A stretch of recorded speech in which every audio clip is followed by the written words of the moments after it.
Cinderella Bharatpur नाम के एक गांव में रहती थी। वैसे तो पूरा गांव सिंड्रेला के परिवार जैसा था, लेकिन फिर भी सिंड्रेला के अपने माता पिता नहीं थे।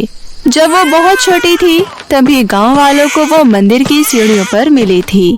पूरे गांव ने मिलकर सिंड्रेला का पालन पोषण किया और उसे बड़ा किया। सिंड्रेला भी गांव वालों से बहुत प्यार करती थी और सबकी मदद किया करती थी। सिंड्रेला को पूरा गांव बहुत पसंद करता था। वो पूरे गांव की चहेती थी। सिंड्रेला के हाथ में एक बहुत ही अच्छा हुनर था। उसको बहुत अच्छा मेकअप करना आता था। गांव में किसी को कहीं भी जाना होता था तो वो सिंड्रेला से ही मेकअप करवाते थे। एक बार की बात है, गांव में सिमरन नाम की एक लड़की की शादी थी।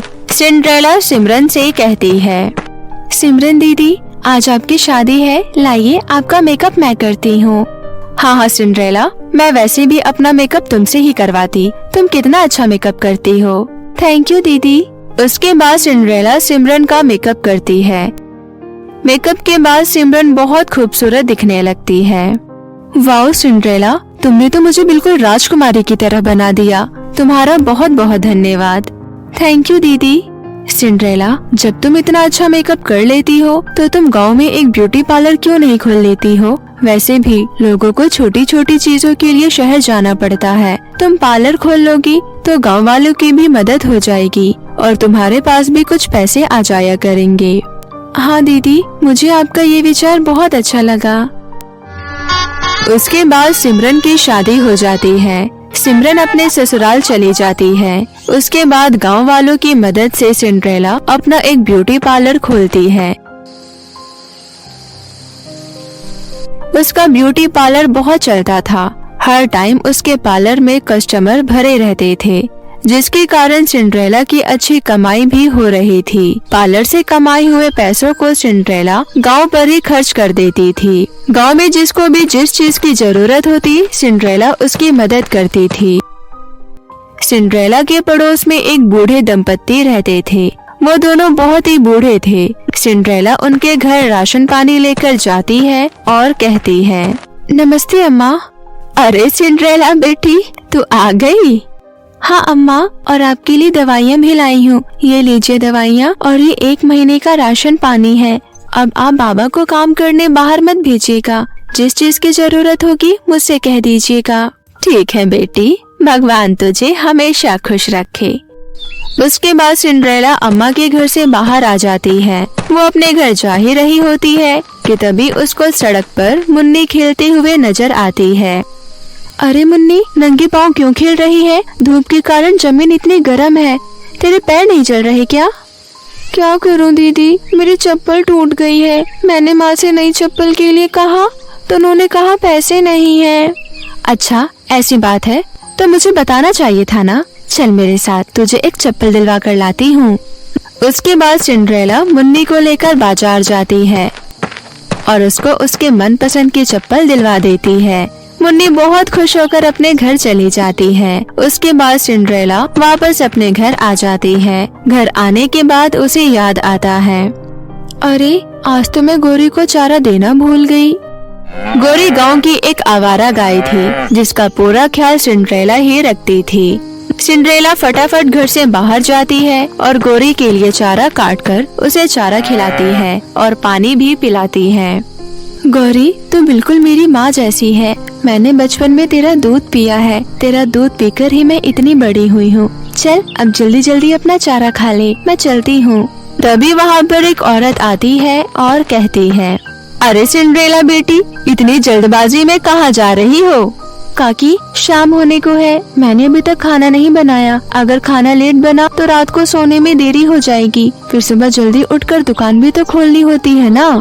अरे तो हमारे गांव वालों के लिए एक मसीहा है। जब देखो किसी न किसी की मदद ही करती रहती है। अरे कभी अपना ख्याल भी रख लिया कर। चल मेरे साथ मेरे घर चल। मैंने देसी घी डालकर आलू के पराठे बनाए हैं, पेट भर के खा लेना। अरे नहीं नहीं काकी, मैं खाना बना लूंगी। आप क्यों परेशान हो रही हैं? मैंने कहा ना चल, आज तो मेरे घर का खाना खा। देखना उंगलियां चाटती रह जाएगी। सिंड्रेला काकी के साथ उनके घर चली जाती है और पेट भर के आलू के पराठे खाती है। काकी, पराठे तो वाकई में बहुत स्वादिष्ट है। मजा आ गया इन्हें खाकर। अच्छा, तो अब मैं चलती हूँ। उसके बाद सिंड्रेला अपने घर आ जाती है और सो जाती है। अगले दिन सिंड्रेला अपनी दुकान पर जाती है और रोज की तरह पूजा पाठ करके कस्टमर का मेकअप करने लगती है। तभी आसमान से कुछ परियां सिंड्रेला के पास आती है और कहती है, सुनो सिंड्रेला, क्या तुम हम सभी परियों का मेकअप कर दोगी? हाँ हाँ, क्यों नहीं। मुझे तो यकीन ही नहीं हो रहा कि मेरे पार्लर में परियां मेकअप करवाने आई है। हाँ सिंड्रेला, हम परिलोक में एक ही तरीके का मेकअप करवाकर तंग आ गए हैं। फिर हमें तुम्हारे बारे में पता चला तो हम यहाँ आ गए। तुम हमारा बहुत अच्छे से मेकअप करना। फिर क्या था, सिंड्रेला सभी परियों का मेकअप करने लगती है। एक एक करके वो सभी का मेकअप कर देती है। परियों को सिंड्रेला द्वारा किया गया मेकअप बहुत अच्छा लगता है। वो बहुत प्रसन्न होती है। वाओ सिंड्रेला, इतना अच्छा मेकअप तो कोई हमारी परिलोक में भी नहीं करता है। तुमने तो बहुत ही सुंदर मेकअप किया है, इसलिए तुम्हें तोहफा भी इतना ही सुंदर मिलना चाहिए। इतना कहकर परी वहाँ पर बहुत सारी धन दौलत प्रकट कर देती है। इतनी सारी धन दौलत देखकर सिंड्रेला कहती है, बाप रे, आपने मुझे इतनी सारी धन दौलत दे दी, लेकिन ये तो बहुत ज्यादा है। मैं मेकअप करने के इतने पैसे नहीं लेती। तुमने बहुत ही अच्छा मेकअप किया है सिंड्रेला, इसलिए हम तुम्हें इतनी बड़ी रकम दे रहे हैं। और हाँ, हम तुम्हें एक जादुई चांदी की लिपस्टिक भी दे रहे हैं। उस चांदी की लिपस्टिक से तुम जो भी कुछ इच्छा प्रकट करोगी वो पूरी हो जाएगी। इतना कहकर परी वहाँ पर एक चांदी की लिपस्टिक प्रकट करती है और वहाँ से चली जाती है। परियों के जाने के बाद सिंड्रेला चांदी की लिपस्टिक से कहती है, क्या सच में तुमसे जो कहा जाए तुम कर देती हो? अगर ऐसा है तो अभी मेरे पार्लर को बहुत बड़ा बना दो। सिंड्रेला के ऐसा कहते ही उसका पार्लर सच में बड़ा हो जाता है। अरे, ये तो सच में जादुई लिपस्टिक है। मुझे लगा परियों ने यूं ही कहा होगा। उस दिन के बाद से सिंड्रेला जादुई चांदी की लिपस्टिक की मदद से गांव के सभी लोगों की मदद करने लगी। उसने गांव में किसी को दुखी नहीं रहने दिया। सबके जीवन में भरपूर खुशियां भर दी। इस वजह से पूरा भरतपुर बहुत खुशी खुशी रहने लगा। गांव में खुशी का माहौल छा गया। गांव के बगल वाले जंगल में रहने वाली हिराका जादूगरनी से गांव वालों की खुशियां देखी नहीं जा रही थी। आखिर इस गांव वालों के हाथ ऐसा कौन सा खजाना लग गया जो ये लोग इतना खुश रहते हैं? मुझे पता करना होगा। ये सोचकर हिराका जादूगरनी भेष बदलकर भरतपुर गांव में आ गई। गांव में आने के बाद उसने देखा गांव वालों की खुशियों के पीछे सिंड्रेला का हाथ है। अच्छा, तो इस लड़की के पास कोई खजाना है जिससे ये गांव वालों की मदद करती है। इसका पता तो मुझे लगाना ही होगा। हिराका जादूगरनी एक पत्थर से अपने हाथ पर मारकर खून निकाल लेती है और जोर जोर से रोने लगती है। उसको रोता देख सिंड्रेला भागते हुए उसके पास आती है और कहती है, क्या हुआ आपको? देखो ना, मेरे हाथ में चोट लग गई है। मुझे बहुत दर्द हो रहा है।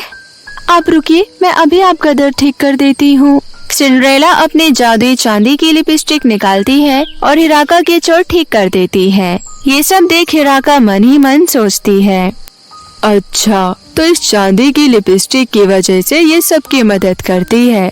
मुझे इस लड़की को और इस लड़की की चांदी की लिपस्टिक को अपने साथ ले जाना होगा। मैं इसकी मदद से इस पूरे गांव पर राज करूंगी। ऐसा सोचकर हिराका कहती है, सिंड्रेला, मेरा घर गांव से थोड़ी ही दूरी पर है। मेरी माँ भी बीमार है। तुम अपनी इस लिपस्टिक से मेरी माँ को ठीक कर दोगी क्या? हाँ हाँ, क्यों नहीं, चलो मैं तुम्हारे साथ चलती हूँ। इतना बोलकर हिराका सिंड्रेला को अपने साथ अपनी गुफा में ले जाती है और फिर अपने असली रूप में आ जाती है।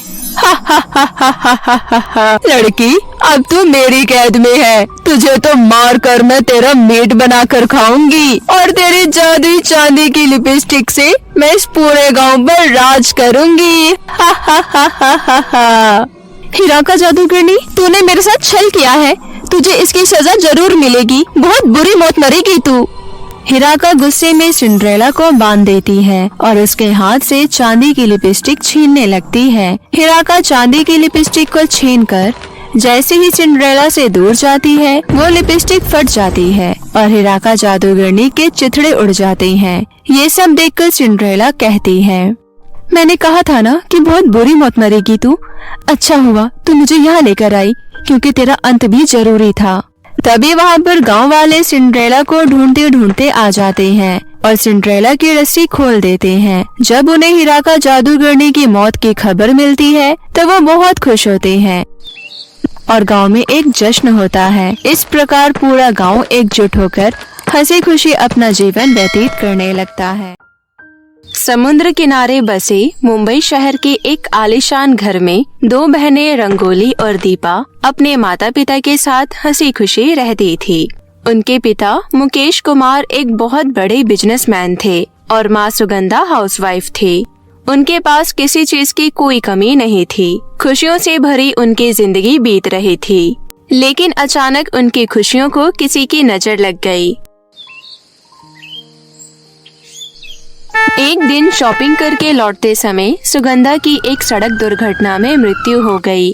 अचानक इस तरह माँ सुगंधा की मृत्यु से दोनों मासूम बहनें रंगोली और दीपा अक्सर रोती रहती। वहीं उनके पिता मुकेश भी अपनी पत्नी की अकस्मात मृत्यु से अंदर ही अंदर काफी टूट गए। लेकिन अपनी दोनों बेटियों की खातिर उन्होंने अपने आप को जैसे तैसे संभाला। अब मुकेश के ऊपर दोनों बेटियों की सारी जिम्मेदारी आ गई, लेकिन उसे घर और बिजनेस एक साथ संभालना बहुत मुश्किल हो रहा था। वो अक्सर अपनी स्वर्गवासी पत्नी सुगंधा की याद और घर की चिंता में शराब पीने लगा।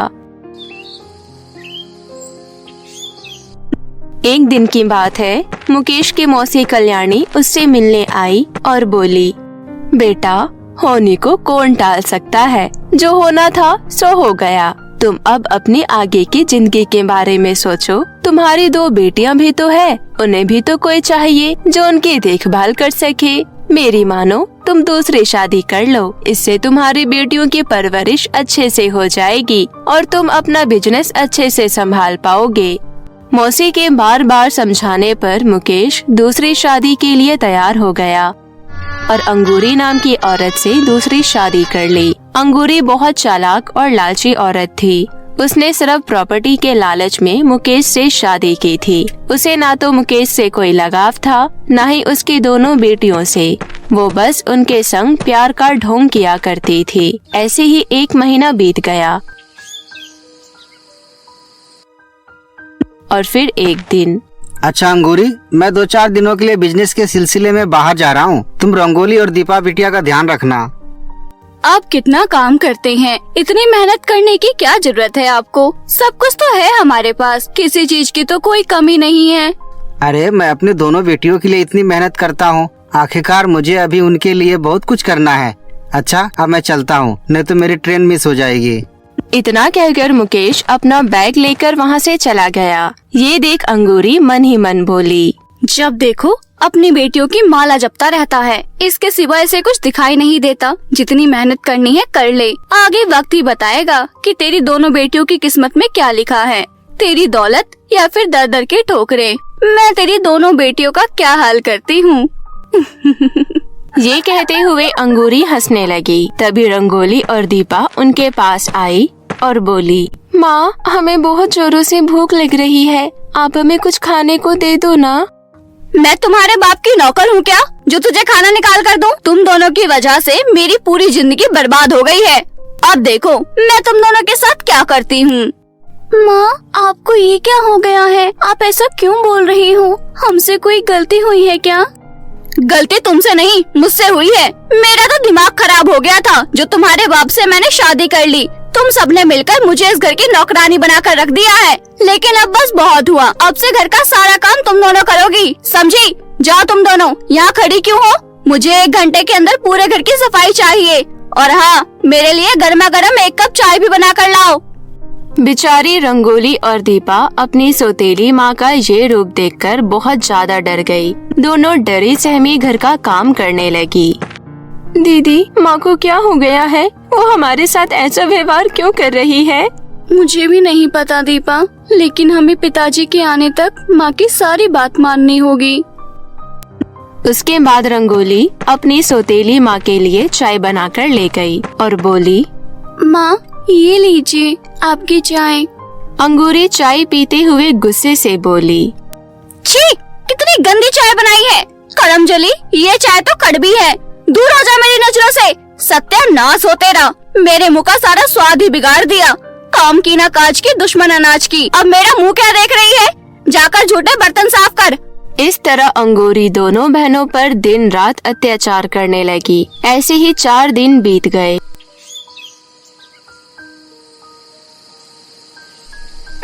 और मुकेश भी अब घर वापस लौट आया और अपने दोनों बेटियों को नौकरानी की तरह घर का काम करते देख गुस्से से लाल होते हुए बोला, अंगूरी, कहाँ हो तुम? जल्दी बाहर आओ। क्या हुआ? क्यों गला फाड़ कर चिल्ला रहे हो? तुम्हारी हिम्मत कैसे हुई मेरे दोनों बच्चियों से घर का काम करवाने की? तुम अभी इसी वक्त मेरे घर से निकल जाओ। मैं तुम्हारी शक्ल नहीं देखना चाहता। आवाज नीचे करके बात करो। कहीं ऐसा ना हो मुझे तुम तीनों को धक्के मारकर घर से बाहर निकालना पड़े। ये बात सुन मुकेश गुस्से से जैसे ही थप्पड़ मारने अंगूरी की तरफ बढ़ा, तभी अंगूरी मुकेश का हाथ पकड़ते हुए बोली, मुझ पर हाथ उठाने की हिम्मत मत करना। पहले मैंने सोचा मैं तुम्हें इस घर में रहने दूं, लेकिन अब तुम लोगों के इस घर में कोई जगह नहीं है। निकल जाओ यहाँ से अभी के अभी। लगता है तुम्हारा दिमाग खराब हो गया है। ये घर मेरा है। ये घर और प्रॉपर्टी पहले तुम्हारी थी, अब सब कुछ मेरा हो चुका है। तुमने बाहर जाने से एक दिन पहले नशे की हालत में अपनी सारी प्रॉपर्टी मेरे नाम कर दी थी। अब तुम लोग यहाँ से जाते हो या मैं चौकीदार को बुलाकर तुम्हें धक्के मारकर यहाँ से बाहर निकालूं? इतना बड़ा धोखा? फिर भी औरत, तूने मेरे नशे की हालत का फायदा उठाकर धोखे से सारी प्रॉपर्टी अपने नाम कर ली। मैं तुझे जिंदा नहीं छोड़ूंगा। ये कहते हुए मुकेश गुस्से से अंगूरी की तरफ बढ़ा। तभी अंगूरी ने जोर से धक्का देकर मुकेश को जमीन पर गिरा दिया। ये देख रंगोली और दीपा अपने पिता को संभालते हुए बोली, पिताजी आप ठीक तो है ना? आपको कहीं चोट तो नहीं लगी? मैं ठीक हूँ बिटिया, चलो यहाँ से चलते हैं और कहीं और रहने की कोई जगह ढूंढते हैं। इतना कहकर मुकेश अपनी दोनों बेटियों के संग यहाँ वहाँ भटकने लगा। लेकिन मुकेश घर और प्रॉपर्टी छिन जाने का सदमा बर्दाश्त नहीं कर पाया और अचानक चलते चलते उसे दिल का दौरा पड़ा और मौके पर ही उसकी मौत हो गई। अब दोनों बहनें अनाथ हो गई और दर दर की ठोकरें खाने लगी। भगवान जी, आपने हमारी माँ को अपने पास क्यों बुलाया? ना ही आप उन्हें बुलाते, ना ही सौतेली माँ आती और ना ही हमारी ये हालत होती। और तो और पिताजी को भी आपने हमसे छीन लिया। हमारे पास रहने के लिए भी कोई जगह नहीं है। हम कहाँ जाएंगे? किसके सहारे रहेंगे? जैसे आपने हमारे माता पिता को अपने पास बुला लिया, वैसे ही हमें भी अपने पास बुला लो। ये कहते हुए रंगोली अपनी छोटी बहन दीपा के साथ घने जंगल के अंदर बढ़ती ही जा रही थी। तभी रास्ते में उन्हें एक सीढ़ी दिखाई दी। ये देख रंगोली बोली, अरे बीच में ये सीढ़ी कहाँ से आ गई? आगे जाने का तो रास्ता ही नहीं है। लगता है हमें इसी सीढ़ी के ऊपर चढ़कर जाना होगा।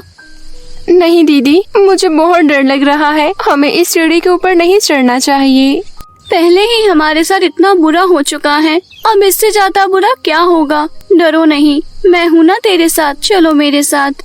इतना कहकर रंगोली अपनी बहन दीपा के संग उन सीढ़ियों पर चढ़ने लगी और चढ़ते चढ़ते वो दोनों बादलों की दुनिया में पहुंच गई। तभी उन्हें वहाँ 3 जादुई फ्रॉक घर दिखाई दिए, जिसे देख दीपा हैरानी से बोली, अरे दीदी देखो, यहाँ तो 3 फ्रॉक घर है। मुझे तो अपनी आंखों पर विश्वास नहीं हो रहा, पर दिखने में कितने सुंदर लग रहे हैं ना। तभी पहले जादुई फ्रॉक घर से आवाज आई, रंगोली और दीपा, तुम जल्दी से मेरे घर में आ जाओ। तुम्हें यहाँ बहुत सारा पैसा मिलेगा, जिससे तुम अपनी पूरी जिंदगी अच्छे से गुजार सकती हो। इतने में दूसरे जादुई फ्रॉक घर में से आवाज आई, नहीं नहीं दीपा और रंगोली, तुम इसकी बातों में बिल्कुल मत आना। तुम मेरे घर में आओ, मैं तुम्हें ढेर सारे सोने चांदी और हीरे जवाहरात दूंगी, जिसे पाकर तुम अपनी जिंदगी एक महारानी की तरह जी सकती हो। सोच क्या रही हो, जल्दी आओ। फिर तीसरे जादुई फ्रॉक घर में से आवाज आई, रंगोली और दीपा, तुम्हें मेरे घर में तो कुछ नहीं मिलेगा, पर यहाँ पर एक बूढ़ी अम्मा रहती हैं। जो बरसों से बहुत बीमार है और वो ऐसे इंसान का इंतजार कर रही है जो उनकी सेवा कर सके। तो तुम मेरे घर में आ जाओ ना और बूढ़ी अम्मा की मदद करो। तीनों जादुई फ्रॉक घर की बात सुन दोनों बहनें सोच में पड़ गई। फिर बोली, ये जादुई तीसरे फ्रॉक घर, मैं आपके घर में आना चाहती हूँ क्योंकि उन बूढ़ी अम्मा को हमारी जरूरत है और माँ से बढ़कर सोना चांदी हीरे जवाहरात का कोई मूल नहीं, इसलिए हम आपके घर में आएंगे और बूढ़ी अम्मा की सेवा करेंगे। इतना कहकर रंगोली और दीपा खुशी खुशी जादुई तीसरे फ्रॉक घर में चली गई। घर के अंदर कदम रखते ही दोनों बहनें चौंक गई क्योंकि घर ढेर सारे रुपए, सोना चांदी, हीरे जेवरात से भरा हुआ था। ये देख रंगोली बोली, हे जादुई फ्रॉक घर, आपने तो कहा था यहाँ सिर्फ एक बूढ़ी अम्मा रहती है, लेकिन यहाँ तो सोना चांदी हीरे जवाहरात है, पर बूढ़ी अम्मा कहीं दिखाई नहीं दे रही। आप उन्हें बुला दीजिए ना, हम उनकी सेवा करेंगे। आप देखना, हम उनकी इतनी अच्छी सेवा करेंगे वो बिल्कुल ठीक हो जाएंगी। तभी वहाँ पर एक परी प्रकट हुई और बोली, ये तीनों जादुई फ्रॉक घर मेरे हैं। ये तुम्हारी परीक्षा ले रहे थे और तुम परीक्षा में सफल रही। तुम इसे अपने साथ ले जाओ। ये जादुई फ्रॉक का घर अब से तुम्हारा हुआ। जादुई फ्रॉक घर तुम्हें कभी भी किसी चीज की कमी महसूस नहीं होने देगा और तुम्हारी सारी परेशानी हमेशा के लिए दूर हो जाएगी। रंगोली और दीपा परी का धन्यवाद कर खुशी खुशी जादुई फ्रॉक घर को लेकर वापस पृथ्वीलोक लौट आई। अब उनके पास किसी चीज की कोई कमी नहीं थी। वो दोनों जादुई फ्रॉक घर में हंसी खुशी रहने लगी। ऐसे ही कुछ दिन बाद रंगोली और दीपा अपनी कार से उतरकर जूस पी रहे थे।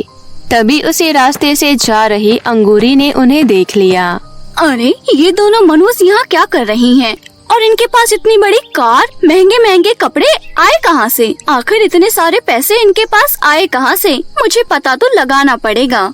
इसके बाद अंगूरी उनका पीछा करने लगी और उन दोनों बहनों को जादुई फ्रॉक घर के अंदर जाते हुए देख लिया। फिर चोरी छिपे खिड़की से अंदर झांकने लगी।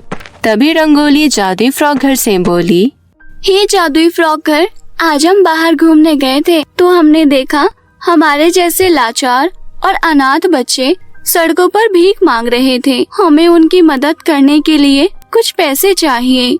रंगोली के इतना कहते ही जादुई फ्रॉक घर से ढेर सारे पैसे निकलने लगे। खिड़की से ये सब देख रही अंगूरी का मुंह खुला का खुला रह गया।